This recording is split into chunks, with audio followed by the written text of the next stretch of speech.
अस्सलाम वालेकुम नाज़रीन, कौमी अखबार डिजिटल के साथ मैं आपका मेज़बान साद शेख आपकी खिदमत में हाजिर हूँ। अच्छा नाज़रीन, पेट्रोल की कीमतों में जो है वो रोज़मर्रा जो है वो इजाफा देखने में आ रहा है और इससे जो है वो शहरी जो है शदीद परेशान भी हैं और उनका ये कहना है कि पेट्रोल की कीमतों में इजाफा होने के साथ साथ सिर्फ पेट्रोल ही महंगा नहीं होता, रोज़मर्रा इस्तेमाल की अशिया में भी जो है वो काफ़ी ज़्यादा फ़र्क देखने में नज़र आता है।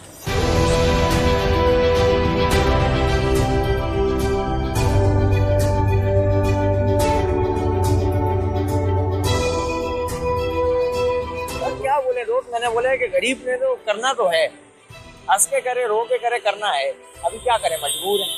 अच्छा, कितना पेट्रोल आपका रोज का इस्तेमाल है?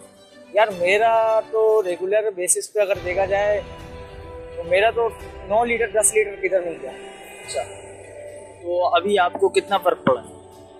फर्क तो बहुत पड़ा है यार, बहुत ज्यादा फर्क पड़ा है। अभी क्या बोलूं, मजबूर है, डलवाना है, ये मैं आपको बोल रहा हूँ कि डलवाना ही डलवाना है हम लोगों ने, और कोई बात नहीं है, डलवाना ही डलवाना है, और कोई दूसरी बात नहीं है। अच्छा, हुकूमत से क्या कहना चाहिए? तो क्या बोलेंगे, बस थोड़ा सा रिलीफ दे आवाम को। रमजान का महीना है, कम से कम रमजान के महीने का ही ख्याल कर लें, इससे ज्यादा क्या बोलेंगे। करना उन्होंने अपनी है, हमारा सुनेंगे तो नहीं वो लोग फिर भी। से यही मुतालबा है भाई, पेट्रोल की कीमत कम कर दे। और हमारा तो चला मतलब रनिंग ही है बाइक की, तो पेट्रोल की वजह से काफी फर्क पड़ा है, काफी चीजों में महंगाई हो गई है। अच्छा, पेट्रोल महंगा होने से दीगर अशियाओं पे फर्क पड़ता है? जरूरत है ना, तो जरूरी फर्क पड़ेगा भाई, दूसरी चीजों में भी फर्क पड़ेगा, खाने पीने की चीजों में है, राशनों में है, दूसरी चीजों में फर्क पड़ेगा। हुकूमत से क्या कहना चाहिए? हुकूमत से यही कहना चाहते हैं कि भाई पेट्रोल की कीमत नीचे कर दें और गरीब आवाम को जरा रिलीफ दे दें। ये बताइएगा कि हुकूमत ने एकदम से पेट्रोल की कीमतें बढ़ाई, उसके हवाले से क्या कहना चाहिए? यार देखो, मैं खुद बाइकिया चला रहा हूँ, सही है, तो पेट्रोल महंगा होने से काफ़ी असर पड़ा है गरीब आवाम को। क्या बताएं, हम सवारी से 250 मांगते तो बोलते हम तो 150 में जाते हैं। भाई हम क्या करें, हम किसको बोलें? अब ये बताएं हम किसको बोलें? फर्क तो पड़ा है ना यार, जहाँ कम से कम 4 लीटर आप लगा लो, कितने का बनता है, क्या बोल सकते हैं। उनके तो भरे में भाई महल, हमारा क्या भरा हुआ, हमारे पास कुछ भी नहीं, हम तो खाली।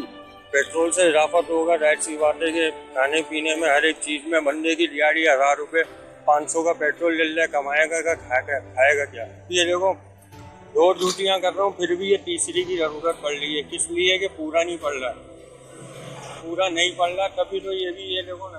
अब डर, दिल में एक डर ये भी है, ई चालान करिएगा, दूसरा डर ये है कि पेट्रोल महंगा, बंदा कमाए क्या, खाए क्या।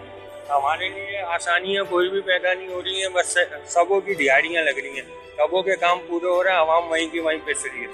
लेकिन करें क्या, बोलें क्या किसी को। अचानक से पेट्रोल में जो इजाफा किया है, बंदे वैसे ही बेरोजगार बैठे हुए हैं, रोजी धंधा है नहीं, खाने पीने के है नहीं, कैसे भी करके अल्लाह पाक गुजारा चला रहा है। उसके बावजूद इतना पेट्रोल चल रहा है, यहाँ से 1 लीटर भरा है, एक तो पेट्रोल वाले कम डालते हैं, ऊपर से यहाँ से सदर तक जाए, रंछो लाइन से लेकर सदर तक तो यूं ही खत्म हो जाता है 1 लीटर ही, तो बंदा कहाँ जावे। हुकूमत से ये गुजारिश है, ये अपील है कि कॉन्ट्रैक्ट पे जॉब दे दो, बल्कि जॉब दे दो ताकि आवाम का कुछ ना कुछ गुजारा चल सके। हाथ जोड़ के कह रहे, सारा दिन काम करते और रात को इससे 200 का पेट्रोल डलवाओ, वो तो है यार। अच्छा, ट्रैफिकों में फंस के वो पूरा हो जाता है।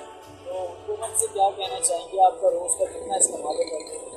भाई मेरा 200-300 रुपये का रोज आने जाने का पेट्रोल है, 9000 रुपये ये चलेगा, तनख्वाह 20,000 रुपये, पीछे बचा गया, बीवी को खिलाए, बच्चों को खिलाए, किसको खिलाए, हर चीज महंगी करी हुई है इन लोगों ने। 3 बंदे हैं, हमने 2 का अलग काम था हमारा, हमने बोला 2 बाइकें लेके चलते हैं, लेकिन पेट्रोल इतना महंगा हो गया और ऊपर से पेट्रोल पंप वाले जो है वो पूरा पेट्रोल भी नहीं डाल रहे हैं। तो इसी वजह से समझ लो कि हम लोग बहुत परेशानी में, और एक ही बाइक पे समझ लें कि हम 3 आए इसी चक्कर में। तो मैं तो बोलता हूँ कि बहुत ही ज़्यादा महंगा है, गवर्नमेंट ने तंग करके रख दिया, परेशान करके रख दिया। इसी के साथ कौमी अखबार डिजिटल के साथ अपने मेज़बान को दीजिए इजाज़त। अल्लाह हाफ़िज़।